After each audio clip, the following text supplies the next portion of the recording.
Going to see is first a little walk around the aircraft. It's right now being prepared, or actually right now it looks quite prepared. The pilot is going to arrive in the next, I'd say 5 to 15 minutes. We watched the takeover, we watched the startup, and then he's gonna taxi out and we'll have ample time to answer a few questions of yours, if there are any. I hope every one of you has the earplugs. It's gonna be quite loud, and enjoy. My name, by the way, is Taxi. I am in my first year of Hornet flying. I'm very glad to be here actually. It's my first time that I can fly abroad, and yeah, we are enjoying it very much, although the weather is not proving to be very easy. Well, yes. You can just follow me around. I will quickly show you a few details of the plane, and questions we have time afterwards, I would say. The A18 Hornet CD, that is the older version. The newer ones would be the Super Hornet. We have the plane until the mid-90s, and we are actually, maybe you have heard, looking for replacements in the mid-20s to 2030. We have single-seaters and a few double-seaters, mainly for training. Configuration-wise, we fly here with a double bubble configuration, so we have the two wing tanks, which give us some more endurance.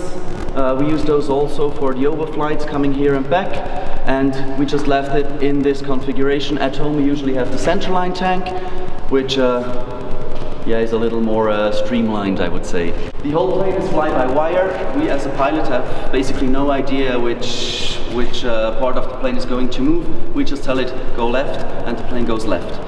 Quite similar to the Typhoon, I guess. What we see here is Siva. It's our AIM-9X.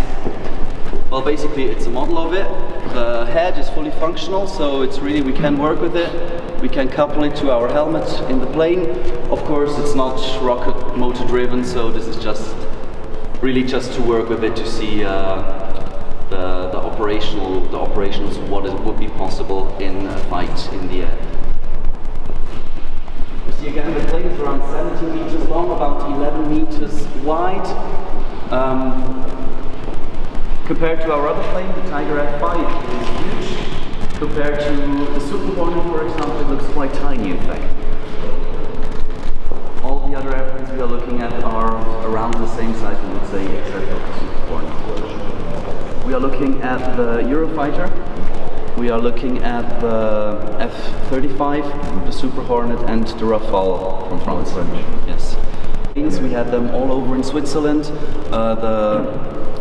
All the reports are being written quite objectively, or they really try to be fair for each participant, and then it's other people deciding what we are actually going to take.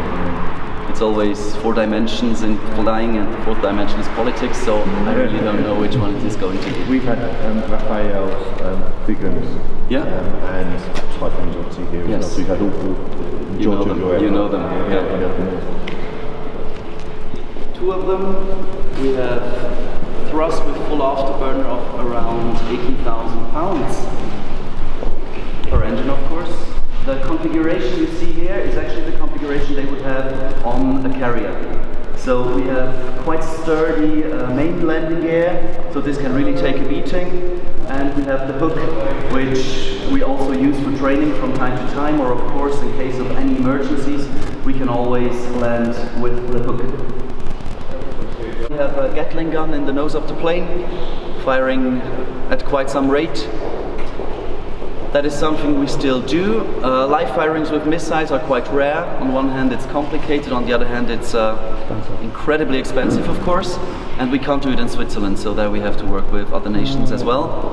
And the gun we can still use, so we tend to shoot into lakes or into mountains, both of which we have quite many of. And once a year we have the Axalp shooting, which is kind of a huge air meeting where all the Swiss assets come. Many people come up this Alp, this mountain, and they basically watch us digging through the mountain with our Gatling guns. You see here would also be one of the configuration things of the carrier operation. That would be the hook for the cable, which for the catapult, which really launches it. We have put it in a upwards position and it's locked up there because we really don't use it. We don't need it, and it's more of maintenance if it actually moves. In the cockpit, we have several displays. We have Martin Baker's seat 00, which means at no forward movement, at no altitude, we can always pull the seat and we will safely land. Safely land still means with quite some velocity towards the ground, so we really hope never to use it, or never to being forced to use it. There is this one very simple screw, and the same goes that if you release this screw, the wings will fall off.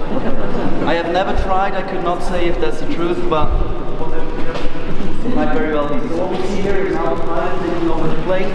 He gets Onyx, so they tell him plane is ready, plane is okay, and the pilot, which is quite special, will not do his own walk around.